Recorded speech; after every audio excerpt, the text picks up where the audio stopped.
We've signed some executive orders. They were very important in just about every case.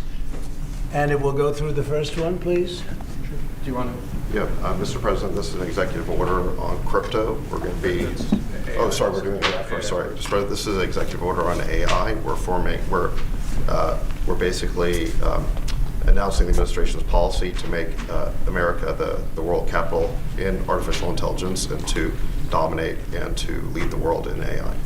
Do you want to say your name, your full name? Yeah, David and Sachs, serial? AI and Crypto Czar. David is one of the greatest in the world at AI. Most respected, probably, there is.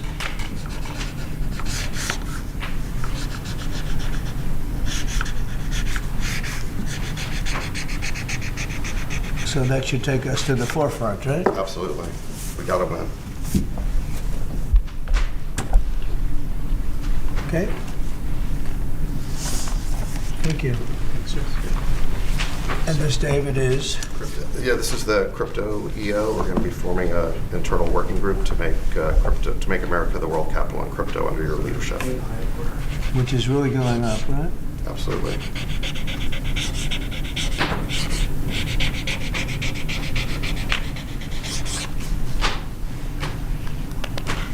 All right, David, that's for you. Thanks, sir.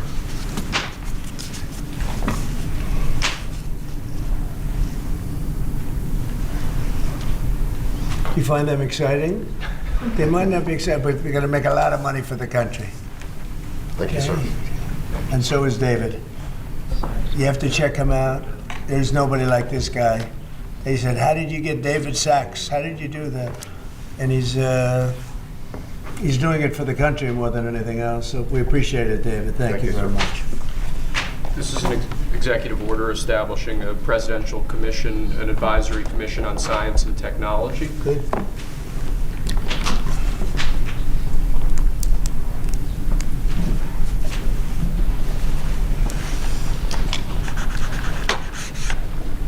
Do you want to explain that a little bit?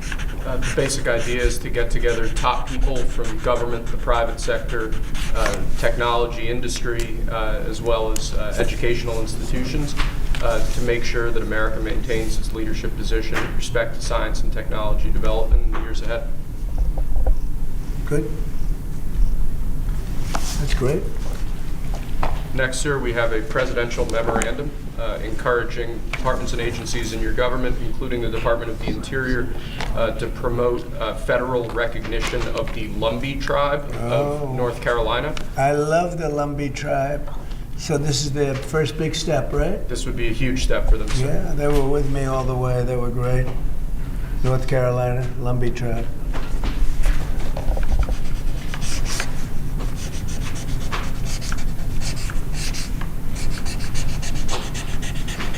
Okay, well, you'll send them a copy of that? Yes, sir. They were great. Okay? And if you'd like, I could get them that pen, sir, as well. Yeah, let's do that. Next, we have a set of pardons for peaceful pro-life protesters who were prosecuted by the Biden administration for exercising their First Amendment rights. Do you know how many? I believe it's 23, sir. 23 people were prosecuted.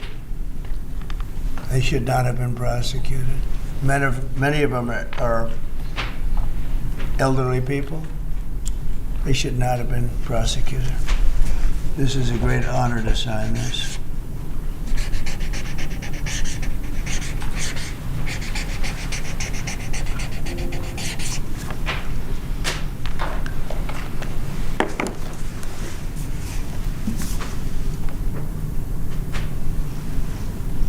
They'll be very happy. So they're all in prison now. Some are out of custody. It's ridiculous. Okay? Lastly, sir, we have an executive order ordering the declassification of files relating to the assassinations of President John F. Kennedy, Senator Robert F. Kennedy, and the Reverend Dr. Martin Luther King Jr. That's a big one, huh? A lot of people are waiting for this for years, for decades.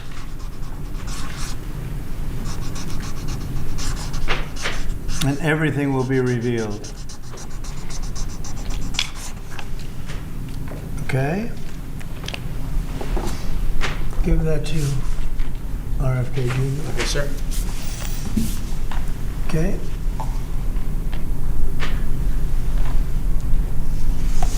Okay, thank you very Mr. much. Mr. President, a U.S. judge temporarily blocks the birthright citizenship order. Do you have any reaction? No, obviously we'll appeal it. They put it before a certain judge in Seattle, I guess, right? And there's no surprises with that judge. Mr. President, Senators Collins and Murkowski have now said they will vote against Pete Hegseth. Are you worried about his confirmation in your No, reaction? and no surprises there. It's too bad, you know, since the way it is, too bad. And when would you adjourn Congress to make recess appointments, Mr. President? Well, I'd take a look at that. I'd listen to John Thune. He's doing a fantastic job. We're moving along. The Democrats are trying to delay government, as they always do. They can't help themselves. Even John Ratcliffe, who's very, very strong, very popular, and liked by the Democrats. I guess he gets a lot of Democrat votes. That's taking a long time, and it shouldn't be taking a long time. They're maxing everything out so they can delay everything as much as possible. Does Senator Thune support an effort to use recess appointments if you choose to do that? I'd be willing to use recess appointments. It's up to John, and we'll see. John Thune's a great guy, great senator, and knows his stuff inside out and backwards, but I would use recess appointments if he wants to do that. Absolutely. The Democrats are just delaying. They always delay. Mr. President, you spoke with the Saudi Crown Prince yesterday. Who? The Saudi Crown Prince. Yes. How was the call? Great. And It they was said great. $600 billion we can invest. 600. I'll ask him for $1 trillion. You said you can ask for $1 trillion. Will Saudi Arabia be the first foreign country you will visit since they invest in that much? Well, if they do that, I would, yeah.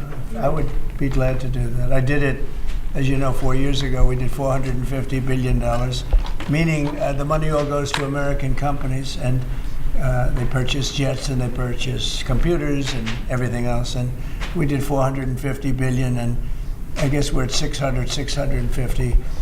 And I'll see if I can talk him into it. I don't think it is again. You showed great confidence in Steve Witkoff. Why you said that you doubt that the ceasefire in Gaza will hold since you appraised his... Well, no, I think he's great, but it's a very tricky place. It's very tricky. And we'll see. And if something does happen, they will not be happy. Sir, follow up on that one. In terms of Steve Witkoff, are you going to put him in charge of Iran's strategy, and do you want him talking directly with Iran? No, but he's certainly somebody I would use. He's done a fantastic job. He's a great negotiator. He's a very good person, a very popular person. Gets along with people. I have great negotiators. They have no personality whatsoever, and then I have some that do. Steve has a wonderful way about him, and people like him, and even in this case, both sides like him. And he was able to make a deal. That deal would have never been made without Steve. The Biden people couldn't make the deal. They were working on it for 1.5 years. They couldn't make a deal. We got it done prior to the inauguration. We said it has to be before the inauguration. I mean, the deal should hold, but if it doesn't hold, there'll be a lot of problems. Related to your AI, EO, just hours after you made that big Stardate announcement, Elon Musk tweeted that they don't actually have the money. Is that true? I don't know if they do, but you know, they're putting up the money. The government's not putting up anything. They're putting up money. They're very rich people, so I hope they do. And I mean, Elon doesn't like one of those people, so you're allowed to do that. AI is going to replace many American jobs? No. It's going to create tremendous numbers of jobs. It's going to also create a lot of benefits medically for cancer research and other things. It's going to have a huge positive impact. And, you know, we want to be ahead of China. We're right now way ahead of China.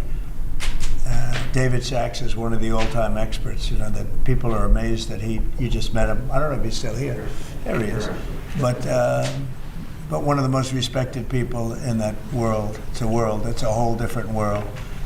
And we're ahead of China now because of what I'm doing.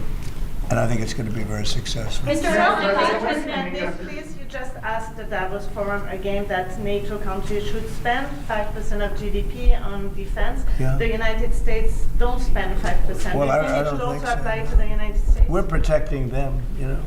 They're not protecting us. We're protecting them. So I don't think we should be spending, I'm not sure we should be spending anything, but we should certainly be helping them. But they should up their 2% to 5%, yeah.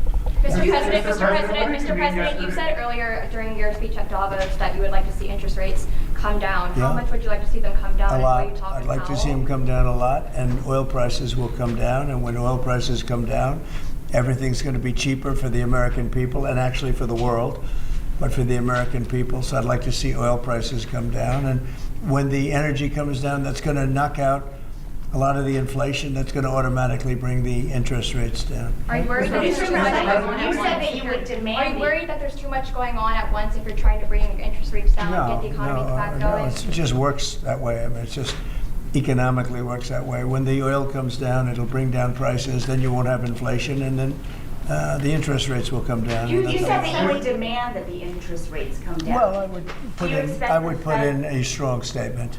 Do you expect the Fed to listen to you?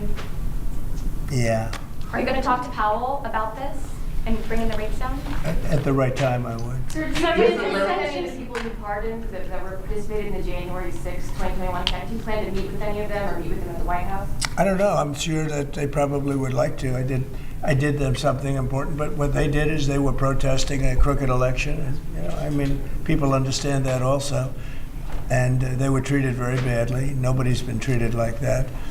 So I'd be open to it, certainly. I don't know of anything like that, but I think they're going to meet in some of the congressmen, women, want to meet.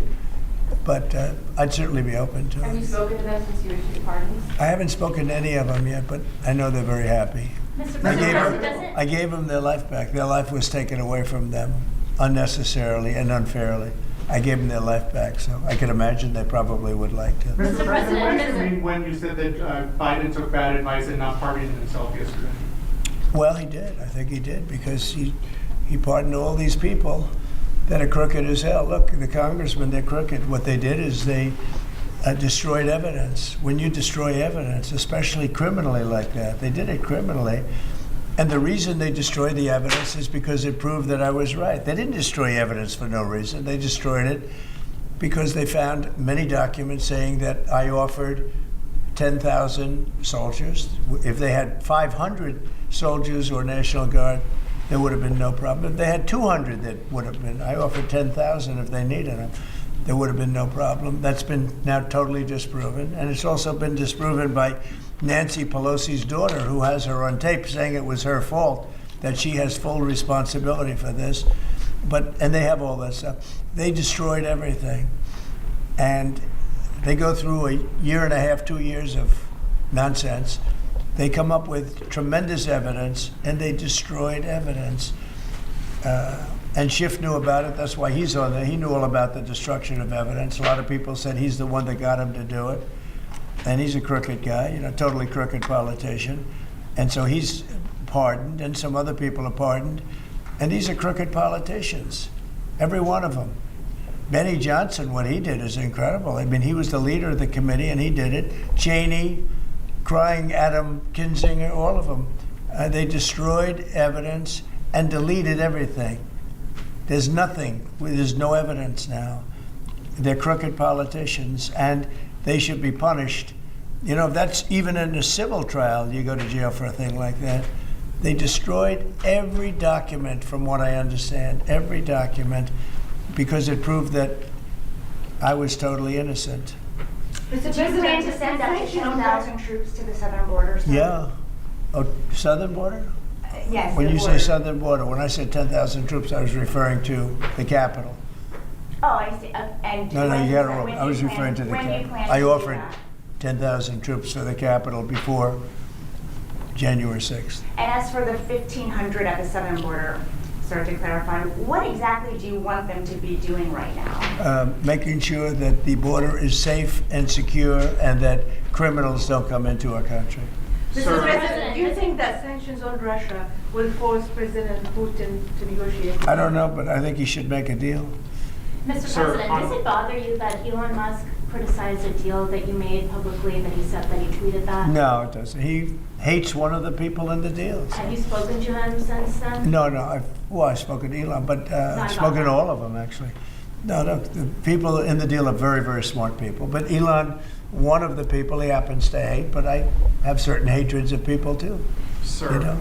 sir, Mr. on President. China, what do you think Xi Jinping can do on the Ukraine-Russia war? Which one? The Ukraine-Russia war, what can Xi Jinping do about that?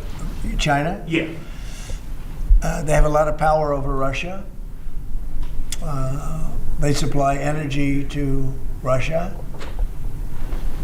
And Russia supplies energy to them. They supply other things to, it's really a very big trade. It's a very big trading partner. But Russia supplies a lot of energy to China. China pays them a lot of money for that. And I think they have a lot of power over Russia. So I think Russia should want to make a deal. Maybe they want to make a deal. I think from what I hear, Putin would like to see me, and we'll meet as soon as we can. I'd meet immediately. Every day we don't meet, soldiers are being killed in a battlefield. And that battlefield is like no battlefield since World War II. That's it. Ukraine wants And I have pictures that you don't want to see. Soldiers are being killed on a daily basis at numbers that we haven't seen in decades. And it would be nice to end that war. It's a ridiculous war. You said that Ukraine's ready to make a deal. Did President Zelensky tell you that? Yeah, sure. He's ready to negotiate a deal. He'd like to stop. He's somebody that lost a lot of soldiers, and so did Russia. Lost a lot. Russia lost more soldiers. They lost 800,000 soldiers. Would you say that's a lot? I'd say it's a lot. Mr. President, you said that you wanted to make Dr. King's dream a reality. What's your response to his children and civil rights leaders who say that your DEI orders are a contradiction of his dream and could further drive racial? Well, I haven't heard that. Mr. President, you put the Houthis back on the terrorist. How do you see the war in Yemen? Well, we'll see what happens, but they can't shoot down our ships, the Houthis. Yes. They're not. You can't shoot down our ships or any ships, and that's what they've been doing. So they're on the terror list. That's not good for them. Sir, why did you revoke security protections for former Secretary of State Mike Pompeo and Brian Hook? Well, the same reason I do. When you have protection, you can't have it for the rest of your life. Do you want to have a large detail of people guarding people for the rest of their lives? I mean, there's risks to everything. So would you support striking Iran's nuclear facilities? Say it? Would you support Israel, for example, striking Iran's nuclear facilities? Well, I'm or not do you going to believe answer in that. diplomacy? Obviously, I'm not going to answer that question. We'll have to see. I'm going to be meeting with various people over the next couple of days, and we'll see. But hopefully that can be worked out without having to worry about it. It would be nice. It would really be nice if that could be worked out without having to go that further step. And who are you going to meet with? Well, I'd rather not say that, but very high-level people. But hopefully that can be worked out. Look, Iran hopefully will make a deal, and if they don't make a deal, I guess that's okay too. And Mr. President, just to follow up, you said you think the Fed should listen to you. Can you elaborate on why you think it should? With regard to interest rates? Correct, yes. Because I think I know interest rates much better than they do. And I think I know it certainly much better than the one who's primarily in charge of making that decision. But no, I'm guided by them very much. But if I disagree, I will let it be known. So your tariffs planned for China and Mexico are much tougher, or the ones for Canada and Mexico are much tougher than the one for China. Why is it softer for China? Well, China's already paying a lot of tariffs because of me. And when you add them up, I would say, they're paying a lot. They paid hundreds of billions of dollars. They never paid 10 cents until I came along. When I came along, they've paid hundreds of billions of dollars. Never paid anything. And so they've already started at a higher base. Is February 1st the date for Chinese tariffs as well, sir? February 1, or was that just Mexico and Canada? It's Mexico and Canada, but we're talking about China too. Look, China's sending us tremendous amounts of bad drugs, fentanyl, really bad stuff. Most of it comes through Mexico. And we're losing, I think, 300,000 lives a year because of that. People say 150, 100, 120. I think 300,000 lives a year. Those are old numbers. The lower number is a low number. And we can't have that. They've got to stop sending it. I had a deal with President Xi, but it was a deal that wasn't followed up by Biden, of course. where they were going to issue the death penalty to people that make fentanyl, and that would have stopped it. But we'll have to stop it with tariffs. Okay, thank you very much, everybody.